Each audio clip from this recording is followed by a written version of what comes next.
Sudah dapat dong pertemuan 1-2 harusnya. Nggak tahu kalau setelah pertemuan terus kalian pulang lupa Pak, ketinggalan di kampus. Ya, informasi yang kalian dapat kalian taruh di kampus lupa. Biasanya kan gitu kan? Sama saya dulu juga kayak gitu. Kelas apa ini kelas? Ini hal yang paling penting di objek oriented programming. Wah itu ada banyak coding di sana itu. Di backgroundnya laptop itu. Kita sudah masuk ke kelas. Kelas hubungannya dengan coding. Apa kelas itu? Apa? Baru dengar ini kelas. Kamu mungkin baru dengar kelas. Kalian dasar pemrograman kan dapat kan? Wah, iya apa kelas? Waduh, liburan akhir semester langsung ketinggalan di rumah semua ini mata kuliahnya. Ini itu mahasiswa. Ketika kalian bayar, bank punya data sendiri namanya data nasabah. Ya, blueprint. Kemudian Bapak Ian Sommerfeld ini mendeskripsikan kelas itu dengan deskripsi yang berbeda. Kelas itu abstraksi. Buka aja GPT-nya, buka Gemini.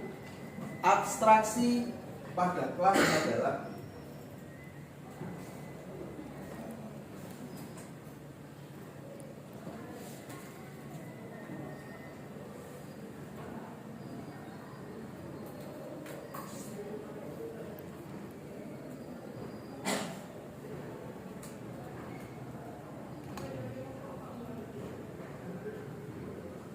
oke, ketemu jawabannya. Jawab nggak? ChatGPT. Jawab ya, ChatGPT pasti jawab. Kalau kita pakai gratisan pasti jawab. Dia malah nantang kita. Mau tanya apa lagi? Saking ngerinya dia. Tanya apa? Abstraksi pada kelas.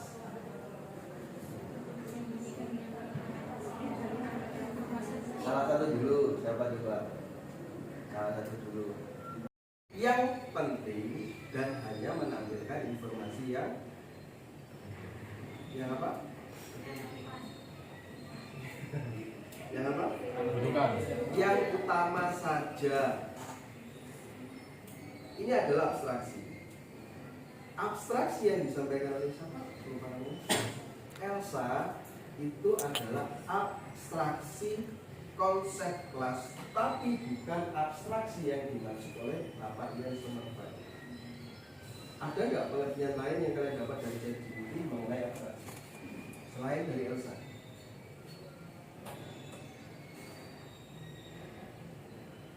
Ada yang berbeda selain penyembunyian informasi?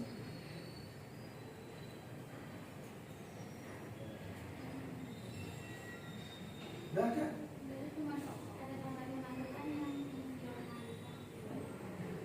Menampilkan yang bukan.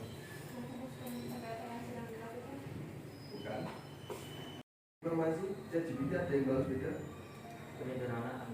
Penyederhanaan.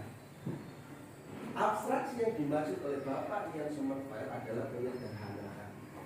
Jadi abstraksi itu ketika kita sudah menuliskan kriteria tidak detail, orang lain sudah tahu objeknya apa. Contoh adalah mahasiswa. Kita tuliskan NIM saja, kita sudah tahu mahasiswa. Kemudian kita tambahkan nama, jenis kelamin, alamat, dia tetap mahasiswa karena informasi pentingnya adalah NIM.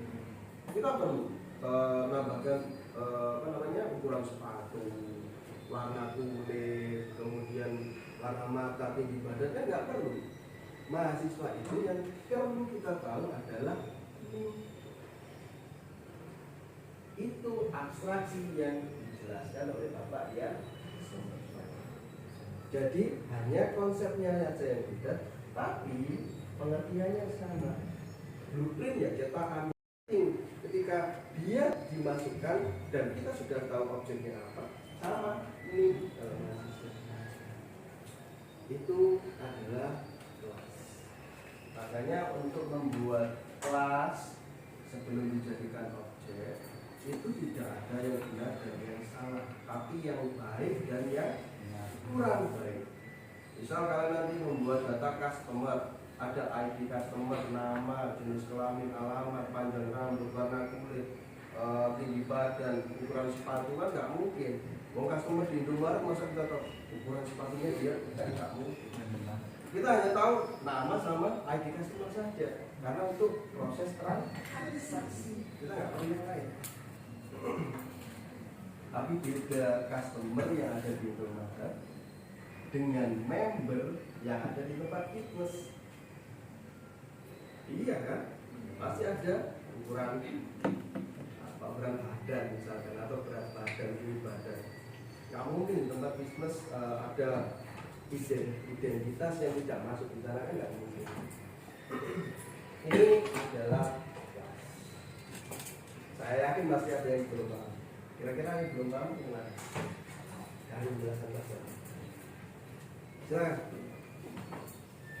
Ini konsep paling penting sebelum kita mulai ngoding.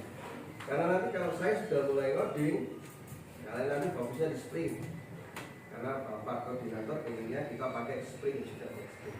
Sebenarnya saya lebih suka pakai Laravel, karena Laravel lebih banyak dipakai. Cuma Pak koordinator kita pakai Spring, ya sudah kita fokus di Spring. Nah, ada yang nanya. Paham ya? Oke, kalau paham, sekarang ini adalah kelas kalau misalkan kita ingin mencetak objek mahasiswa, ya, itu adalah objek. Kemudian kalau misalkan properties dari NIM atau NIM-nya saya ganti, dia bisa jadi dari mahasiswa enggak? Mahasiswa punya NIM. Ya, jadi kelas mahasiswa objeknya anu, objeknya